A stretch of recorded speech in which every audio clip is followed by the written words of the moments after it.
Maria Corda, the 15th of February 1976 in Thônex, Switzerland, was a Hungarian actress and a star of the silent film era in Germany and Austria. She began her acting career in the theatres of Budapest in the early days of World War I, and soon after the breakup of Austria-Hungary she also began to work in the film industry. Her first role was in She in 1919, directed by the Hungarian director, Korda Sándor, who would come to be known as Alexander Korda. She married Sándor, who was then the leading director in Hungary's fledgling film industry, in 1919. He featured her in White Rose, Avenue Caesar, and A111, all of which he directed. The young couple was affected by the turmoil in Hungary that followed the end of the Austro-Hungarian Empire. For a brief time, Hungary was a badly run democracy, then a communist dictatorship, and finally, with the support of Western forces, a right-wing dictator, Miklos Horthy, was put in place. The first of Europe's fascist dictators and an authoritarian anti-Semite. Maria and Alexander had continued making films, no matter who was in power, with Maria as the most famous actress in Hungary and her husband its most important director. However, her husband was grabbed by Horthy's secret police one day and vanished. Maria managed to get to her brother-in-law, Viktor Korda, and between the two of them, they learned where Alexander was being held. In a Budapest hotel which was notorious for having a torture chamber in its basement.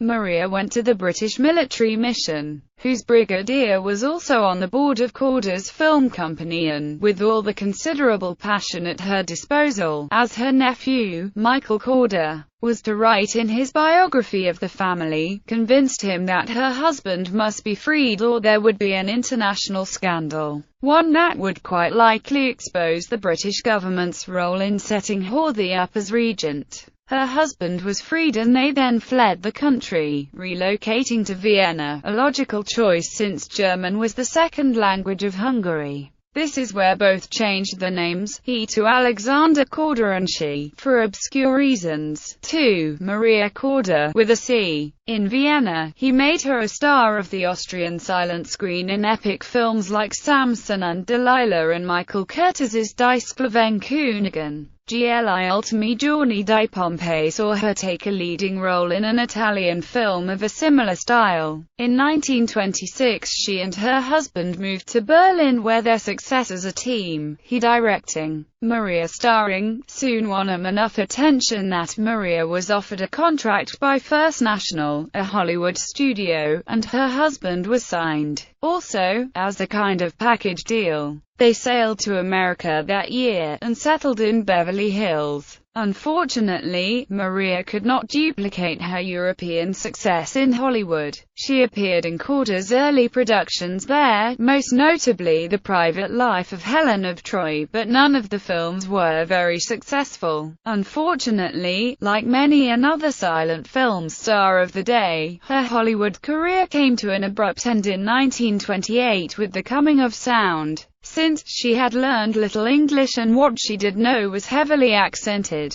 When his own contracts were up, Alexander availed himself of the liberality of California's divorce laws and divorced her. In a marriage that had been tempestuous for many years, he returned to Europe, first Paris but soon London, where he established himself as the center of British filmmaking for the next 25 years. Maria moved to New York, where she wrote her number of novels. The later years of her life were spent in the vicinity of Geneva in Switzerland. When her ex-husband was knighted in 1942, Maria insisted that she should be called Lady Korda, though Korda was remarried by that time. And after Korda's death she made several highly publicized attempts to assert herself as his widow and claim an inheritance. But these failed in the British courts, since by then her husband had married for a third time. Korda had paid her a substantial alimony until his death in 1956. She had saved his life in Hungary, when she was a top European star who could not be refused, and he was a Hungarian Jew about to be disappeared. According to his nephew's biography, this prevented Alex from ever breaking Maria's hold on him, despite his subsequent marriages. Filmography.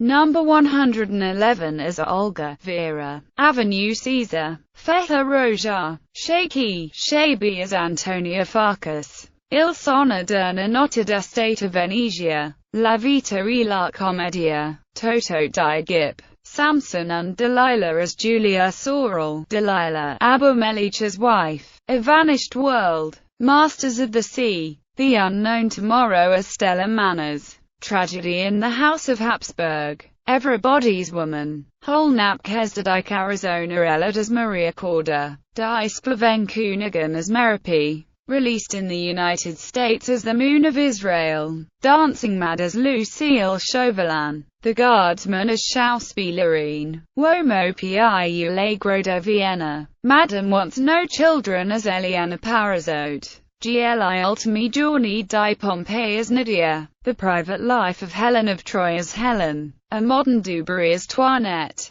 A Modern Casanova, Tesha as Tesha, Battaglia de Damas, Die Konkurrenzplatz as Marion Gutmann, Heiligro de Dern as Lydia, Theirs as Freundin, Rundum die Liebe, Love and the Devil as Giovanna,